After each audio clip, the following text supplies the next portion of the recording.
Artificial intelligence की दुनिया में एक बहुत बड़ा बदलाव आ रहा है। अब तक हम एआई को कैसे जानते थे? एक ऐसे टूल की तरह जिससे हम सवाल पूछते हैं या कुछ कंटेंट बनवाते हैं, है ना? मतलब वो एक असिस्टेंट की तरह था। पर अब ये पूरी सोच बदल रही है। जरा सोचिए एक ऐसे एआई के बारे में जो सिर्फ सोचता नहीं बल्कि खुद ब खुद काम करता है, प्लान बनाता है और हमारी प्रॉब्लम्स को सॉल्व करता है। जी हाँ, हम बात कर रहे हैं एआई एजेंट्स की। और ये कोई भविष्य की बात नहीं, ये आज हो रहा है। देखिए, एक एजेंट की असली ताकत उसकी कॉन्टेक्स्ट विंडो को मैनेज करने की कला में छिपी है। ये सिर्फ एक एआई मॉडल नहीं है, बल्कि एक पूरा सिस्टम है। एक ऐसा सिस्टम जो सही समय पर सही जानकारी जुटाता है, उसे समझता है और फिर उस जानकारी के आधार पर अपना अगला कदम तय करता है। मतलब सारा खेल सही कॉन्टेक्स्ट को समझने और इस्तेमाल करने का है। तो चलिए इस रोमांचक सफर पर आगे बढ़ते हैं। आज हम सबसे पहले समझेंगे कि ये नया बदलाव आखिर है क्या। फिर एक एजेंट के अंदर झांक कर देखेंगे कि वो किन हिस्सों से बना है। हम ये भी जानेंगे कि वो असल में काम कैसे करता है, उसकी पावर के अलग अलग लेवल क्या हैं, और आखिर में एक छोटे से आइडिया को एक बड़े भरोसेमंद सिस्टम में बदलने में क्या-क्या मुश्किलें आती हैं। तो शुरू करते हैं अपने पहले सेक्शन से। हम एक ऐसे दौर से आगे बढ़ रहे हैं जहां एआई से सिर्फ सवाल पूछे जाते थे, और अब हम एक ऐसे दौर में आ गए हैं जहां एआई को एक लक्ष्य दिया जाता है और वो उसे पूरा करने के लिए खुद ही सारे काम करता है, पूरी प्लानिंग के साथ। पुराने और नए एआई के बीच का फर्क बहुत बड़ा है। इसको ऐसे समझिए, पहले डेवलपर एक मिस्त्री की तरह था जो हर ईंट यानी हर कोड खुद लगाता था। लेकिन अब एआई एजेंट्स के साथ डेवलपर एक फिल्म डायरेक्टर बन गया है। वो बस लक्ष्य बताता है, सही टूल्स देता है और फिर एआई एजेंट खुद ही पूरी कहानी को अंजाम दे देता है। चलिए अब थोड़ा और गहराई में चलते हैं और देखते हैं कि एक एजेंट अंदर से होता कैसा है। इसके वो कौन से मुख्य हिस्से हैं जो इसे इतना पावरफुल बनाते हैं। किसी भी एजेंट के 3 मेन पार्ट्स होते हैं और इसे समझने का सबसे अच्छा तरीका है दिमाग, हाथ और नर्वस सिस्टम वाली एनालॉजी।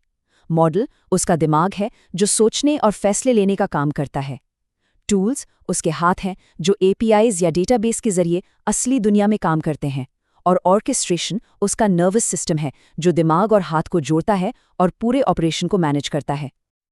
अच्छा, अब जब हम एजेंट की बनावट समझ गए हैं तो आइए देखते हैं कि ये एक्शन में कैसा दिखता है। इसकी पूरी वर्किंग ना एक बहुत ही सरल लेकिन पावरफुल साइकिल पर आधारित है। सोचो, करो और देखो, यानी सिंक, एक्ट, ऑब्जर्व। चलिए एक बिल्कुल रियल वर्ल्ड का उदाहरण लेते हैं। मान लीजिए किसी ने कस्टमर सपोर्ट एजेंट से ये सवाल पूछा, तो ये एजेंट इस आसान से दिखने वाले सवाल को आखिर हल कैसे करेगा? उस सवाल का जवाब देने के लिए एजेंट एक बहुत ही सिस्टमैटिक प्रोसेस फॉलो करता है।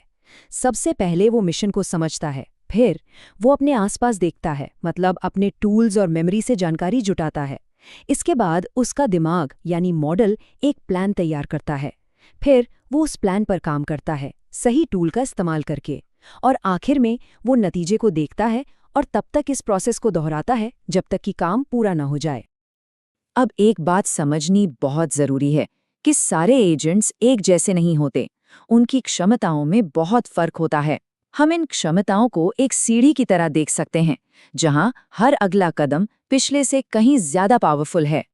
सबसे निचले पायदान पर है लेवल 0, यानी सिर्फ दिमाग, बिल्कुल अकेला। ये एक ऐसा लैंग्वेज मॉडल है जो अपने ट्रेनिंग डेटा के आधार पर बहुत कुछ जानता है, लेकिन असल दुनिया से कटा हुआ है। ये आपको क्रिकेट का पूरा इतिहास बता सकता है, लेकिन कल रात के मैच का स्कोर नहीं बता सकता। क्यों? क्योंकि उसके पास लाइव जानकारी तक पहुंच ही नहीं है। लेवल 1 पर एजेंट असली दुनिया से कनेक्ट हो जाता है। अब दिमाग के पास हाथ भी आ गए हैं, मतलब टूल्स। ये एक सर्च एपीआई का इस्तेमाल करके पिछली रात के मैच का स्कोर तुरंत पता लगा सकता है। सही मायनों में ये एक एजेंट का पहला असली लेवल है। लेवल 2 पर एजेंट एक स्ट्रैटेजिस्ट बन जाता है। ये सिर्फ एक काम नहीं करता, बल्कि कई स्टेप्स वाली कॉम्प्लेक्स प्लानिंग कर सकता है। जैसे कि 2 जगहों के ठीक बीच में एक कॉफ़ी शॉप ढूंढना। इसके लिए उसे पहले बीच का रास्ता खोजना होगा, फिर उस एरिया में अच्छी कॉफ़ी शॉप्स को ढूंढना होगा। ये मल्टी स्टेप थिंकिंग है। और लेवल 3 पर हम एक पूरी टीम की बात कर रहे हैं। यहाँ एक प्रोजेक्ट मैनेजर एजेंट होता है जो एक बड़े लक्ष्य को छोटे छोटे कामों में तोड़ता है और उन्हें स्पेशलिस्ट एजेंट्स को सौंप देता है, एक मार्केट रिसर्च के लिए तो दूसरा वेबसाइट बनाने के लिए, बिल्कुल एक इंसानी टीम की तरह। तो एक प्रोटोटाइप एजेंट बनाना तो बहुत मजेदार है, लेकिन उसे एक बड़ी कंपनी में हजारों यूजर्स के लिए भरोसेमंद और सुरक्षित तरीके से चलाना वो बिल्कुल अलग कहानी है। तो अब हम थ्योरी से हटकर असल दुनिया की चुनौतियों पर आते हैं। इन चुनौतियों से निपटने के लिए एक नई फील्ड की जरूरत है जिसे एजेंट ऑप्स कहते हैं। इसमें एजेंट भी सफलता को मापना, उसकी सोच को डीबग करना, सिक्योरिटी को मैनेज करना और बहुत सारे एजेंट्स को बेतरतीब फैलने से रोकने के लिए एक सेंट्रल गवर्नेंस सिस्टम बनाना शामिल है।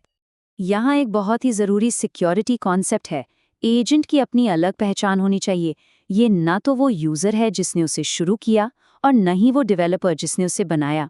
ये एक नया ऑटोनोमस एक्टर है और उसकी अपनी पहचान होनी चाहिए ताकि परमिशन मैनेज की जा सके और रिस्क को कंट्रोल किया जा सके। इसे इस तरह से देखिए, हमारे पास यूजर्स हैं यानी हम इंसान, फिर हैं सर्विस अकाउंट्स जो सिर्फ कोड हैं, और अब इन दोनों के बीच एक नई कैटेगरी है एजेंट्स। ये ऑटोनॉमस है, लेकिन ये सिर्फ सौंपे गए अधिकारों के साथ ही काम कर सकते हैं, जिससे सिक्योरिटी बनी रहती है। सोचिए, जब एक कंपनी में सैकड़ों एजेंट्स हो जाएंगे तो क्या होगा? एक तरह का केओस। इसी एजेंट स्प्रॉल या फैलाव से बचने का समाधान है एक सेंट्रल कंट्रोल प्लेन। ये एक गेटवे की तरह काम करता है जो सभी एजेंट्स की एक्टिविटी पर नजर रखता है और उन्हें मैनेज करता है। और ये शायद सबसे ज़रूरी सबक है। एक कामयाब एजेंट सिर्फ एक चालाक प्रॉम्प्ट का नतीजा नहीं होता। असली सफलता इंजीनियरिंग डिसिप्लिन में है, मजबूत टूल्स, गलतियों से निपटने की क्षमता और लगातार टेस्टिंग। याद रखिए, जो फ्लेक्सिबिलिटी इन मॉडल्स को इतना पावरफुल बनाती है, वही उनकी अविश्वसनीयता का कारण भी बन सकती है। और आखिर में एक सवाल जो हम सबको सोचना चाहिए, एजेंट सिर्फ एक और टूल नहीं है, वे हमारे नए डिजिटल सहकर्मी बन रहे हैं जो अपने आप काम करते हैं।